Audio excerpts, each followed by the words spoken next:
जिस तरह की इस समय टीम है, जैसे ये कोर इसका बदल चुका है, पावर हिटर्स भी हैं, आप हमारे ऑलराउंडर्स भी ट्रू ऑलराउंडर्स जैसे दिख रहे हैं, हमारी बॉलिंग जो है उसमें आपको एक्सपीरियंस और एक्सपर्टीज दोनों का कॉम्बिनेशन है। हम क्या कहें कि ये जो टीम है ये टेलर मेड है एक T20 विन के लिए? बिल्कुल, मेड टू मेजर भी कह सकते हैं, टेलर मेड और मेड टू मेजर। क्योंकि आपको क्या चाहिए, मिडिल ऑर्डर में आपको पावर हिटर चाहिए। जैसे कि आप 10 ओवर, कोई आकर 10 गेंदों में वो कुछ 25-30 रन बना सके। आपके पास हार्दिक पांड्या है, आपके पास शिवम दुबे नंबर 5-6 पर, आपके पास अक्षर पटेल है। आप अगर हर्षित को अगर आप 11 में खिलाएंगे तो हर्षित भी आकर लंबे छक्के मार सकता है। तो मतलब आपके पास वो एक स्टेपनी जैसी, मतलब अगर आपके पहले कहीं भी किसी मैच में आपके पहले 4 ओवर में आपके 2 विकेटें फटाफट निकल गई, तो आपके पास वो एक कुशनिंग है, एक बैलेंस है। तो ये बिल्कुल मेड टू मेजर टीम है। बॉलिंग में भी आपने देखा है कि, और सूर्य कुमार यादव इतने अच्छे चालाक कैप्टन है कि उन्होंने देखी जिस तरह से रिंकू सिंह को उस दिन 2 ओवरें दे दी, वहाँ पे रिंकू सिंह ने एक विकेट भी दिला दिया आपको। तो वो जानते हैं कि किस बॉलर को कब ले आना चाहिए, किस एंड से ले आना चाहिए, हवा कहाँ से चल रही है। मतलब हमेशा हम 19वीं या 20वीं ओवर की बात करते हैं, 19वीं और 20वीं ओवर किसको देनी चाहिए। पर जो भी कप्तान होता है वो हमेशा सोचता है पहले कि 19वीं ओवर आपके बेस्ट बॉलर को देते हैं आप, क्योंकि वो अगर आप डिफेंड भी कर रहे हो या आप पहले बॉलिंग कर रहे हो, फिर आप मैदान में जाते हैं तो फिर आप ये देखते कि हवा किस तरह से चल रही है, कौन सी एंड की बाउंड्री लंबी है, कौन सी एंड की बाउंड्री थोड़ी छोटी है, और उस हिसाब से आप अपने बॉलर को चूज करते हैं। ऑपोजिशन के बल्लेबाज कौन होंगे, ऑपोजिशन के नंबर 5, 6, 7 के बल्लेबाज कौन होंगे, राइट हैंडर होंगे, लेफ्ट हैंडर होंगे। उस हिसाब से भी आपको ये सोचना पड़ता है कि हमें अगर 19वीं 20वीं ओवर देनी है तो मैं किसको दे दूं। और सूर्य कुमार यादव इसमें बहुत उनकी जजमेंट हमेशा बहुत अच्छी है। चालाकी आपको दिखती है उनकी कैप्टनसी में? बिल्कुल, बहुत अच्छी जजमेंट होती है उनकी। बहुत चालाकी से वो या तो राइट हैंडर को ले आएंगे, अर्शदीप को लेंगे, या बुमराह को ले आएंगे, या हार्दिक पांड्या को भी ले आते हैं। और बल्ले के साथ भी थोड़ा उनका ट्रबल सब लग रहा है दूर हो रहे हैं, तो ये एक बहुत पॉजिटिव साइन इंडियन टीम के लिए।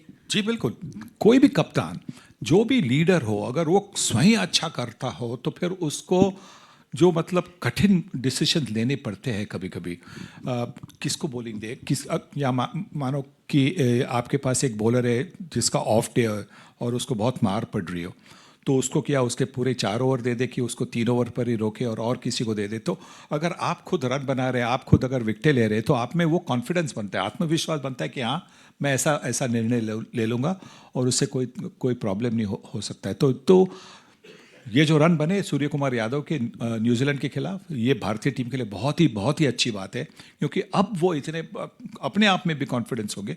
कभी कभी क्या होता है कि आपके रन नहीं बनते तो आप सोचते रहते कि यार मैंने कंट्रीब्यूट नहीं किया, मैं कैसा ये रिस्क ले लूँ क्या।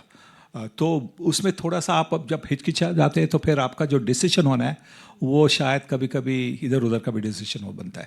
सनी भाई, क्रिकेट खेलते हुए उस समय आपने कभी सोचा था एक टाइम आएगा कि 10 ओवर में 200 रन बन जाया करेंगे?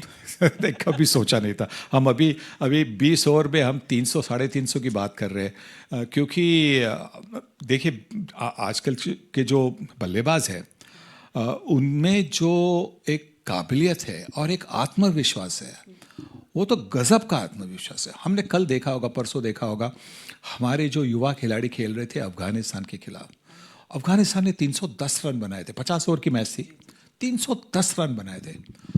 हमारे बल्लेबाजों ने वो 41 ओवर में चेस कर दिया। ऐसा नहीं कि 49-50वीं ओवर में किया, 41 ओवर में। और एक वक्त तो ऐसा लग रहा था कि शायद 35 ओवर में भी ये 300 के ऊपर रन बना के मैच जीत सकते हैं। तो ये जो हमारे युवा खिलाड़ियों में एक जो कॉन्फिडेंस है ना, उसी से मुझे तो ये नहीं लगता कि 300 नहीं बनेगा, 300 क्या 350 भी बन सकता है। वाकई मेन टीम के साथ जब आप अंडर 19 को भी ऐसे परफॉर्म करते देखते हैं तो आपको लगता है कि भविष्य बहुत सुनहरा है हमारा। बिल्कुल। हर टीम, हर दौर की टीम किसी एक अलग ट्रेट के लिए जानी जाती है। एक मोस्टली एक कैप्टन का ट्रेट होता है जो पास ऑन करते हैं पूरी टीम को। इस प्रेजेंट टीम में आपको क्या डिफरेंट ट्रेड दिख रहा है?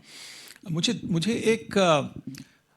एक स्वैगर दिखाई दे रहा है, जो पहले टीम में भी था, पर उससे भी ज़्यादा, उससे भी डबल थोड़ा सा स्वैगर दिखता है। देखिए, जब अभिषेक शर्मा बल्लेबाजी के लिए बाहर निकलते तो आप देखिए उनके पहले वो जाके उनका कुछ प्रोसेस बनता है, वो घुटने टेक कर वो कुछ गेंद को मतलब आँखों को वो यूज टू करने के लिए कुछ करते रहते हैं। फिर ईशान किशन भी जब बल्लेबाजी करने जाते तो जिस अंदाज से बाहर निकलते, मतलब कि कौन है तू यार, मैं जाके आपको दिखाऊंगा, जैसे कि आप आने अरे जो हम जब खेलते थे तो हमारी जो मुंबई की जो ड्रेसिंग रूम थी उसकी भाषा, हम 10 महाराष्ट्रियन थे, दो गुजराती थे, एक पंजाबी था और एक बोरी मुस्लिम, पर हमारी भाषा मुंबई की गुजराती हुआ करती थी, क्योंकि हमारे जो 2 गुजराती खिलाड़ी थे वो जब मराठी में बात करते थे तो मराठी का सत्यानाश करते थे। तो इसलिए हमने कहा भाई हम आपसे गुजराती में बात करें। तो हमेशा मुंबई टीम जब बाहर निकलती थी तो जाने के पहले हमारे जो गुजराती जो खिलाड़ी थे वो ड्रेसिंग रूम में कहते थे, सो तारू मन मा आवी जा मैदान मा, ऐसा करके वो बाहर जाते थे। मैदान में मतलब तेरे मन में क्या है, मैदान में आ जाओ। आज की हमारी टीम है ना वैसे बाहर जाती है, तेरे मन में क्या है, चलो आ जाओ मैदान में। इस वर्ल्ड कप की शुरुआत से पहले ही फेयर शेयर ऑफ कंट्रोवर्सीज उसके हो गए। बांग्लादेश की टीम पहले हुआ, फिर पाकिस्तान की टीम ने कहा कि हम खेलेंगे ही नहीं इंडिया से। इसका असर आपको टूर्नामेंट पे दिखेगा? क्योंकि पाकिस्तान को ये लग रहा है कि हम नहीं खेलेंगे तो देखेगा कौन? नहीं, असर तो नहीं दिखाई देगा। सिर्फ मतलब क्योंकि सिर्फ पाकिस्तान इंडिया में नहीं, पर सारी दुनिया हमेशा इंडिया पाकिस्तान की मैच देखना चाहती है। जो कॉन्टेस्ट बनता है वो काफ़ी दिलचस्प होता है, बहुत बार वो आखिरी ओवर तक जाता है, आखिरी गेंद तक जाता है, रिजल्ट पता नहीं होता है। तो शायद जो क्रिकेटिंग वर्ल्ड है, क्रिकेट की दुनिया है, उनको शायद वो थोड़ा सा फ़र्क महसूस होगा, पर टूर्नामेंट के लिए मुझे नहीं लगता कुछ होगा, क्योंकि बांग्लादेश की टीम अच्छा खेलती आई है इस पिछले 2-4 सालों में, पर फिर भी चैम्पियन मटेरियल से थोड़ी सी कम है, और पाकिस्तान का तो आप कह नहीं सकते। तो मुझे नहीं लगता है कि इससे कोई फ़र्क पड़ेगा। दूसरी चीज़ ये कि मना किया है उन लोगों ने, लेकिन अभी तक ये कंफर्म नहीं है, क्योंकि इंडियन टीम तो ये और वाजिब भी है, ये होना भी चाहिए कि आप ग्राउंड में जाएंगे और सामने वाली टीम पे है कि वो शो अप करते हैं कि नहीं। एक यंग प्लेयर अपने माइंड को कैसे ट्रेन करे इस तरह की स्थिति के लिए, जब उसे पता नहीं कि उसका ऑपोजिशन ग्राउंड में आने वाला भी है या नहीं? फिर भी कोई नहीं फ़र्क पड़ेगा, क्योंकि हमारी टीम जो एक ऐसी टीम है वो अपने आप पर ज़्यादातर कंसंट्रेट करती है। वो अपनी गेम को किस तरह से आगे ले जाए इस पर ज़्यादा ध्यान देती है, और यही होना चाहिए। आपको हाँ बिल्कुल ऑपोजिशन के बारे में जानकारी होना ज़रूरी है, क्योंकि आप उससे तैयार हो जाते हैं कि किस तरह का बल्लेबाज है, क्या कहाँ पे खेलता है, किस तरह की गेंदबाजी करता है, कोई बॉलर होगा, मिस्ट्री बॉलर होगा, तो वो जानकारी होनी चाहिए।